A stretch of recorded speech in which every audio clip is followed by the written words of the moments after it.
Magandang araw mga katropang maglalado.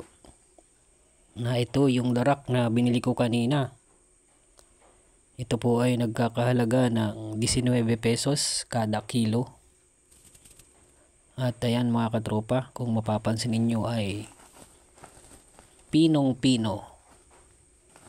Ayan po, para po siyang arena.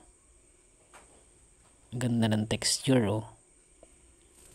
Para siyang pulburon. Ayan o, pinong-pino. So, dalawang klase daw ito magkahalo. Ayan, yung isa ay white at yung isa ay brown. Pero yung texture nila ay parehong pareho. Pinong-pino. Hindi katulad nung darak na ibinabahog ko dati dun sa mga manok ko. Yung darak na galing dun sa ipinamuli kong palay.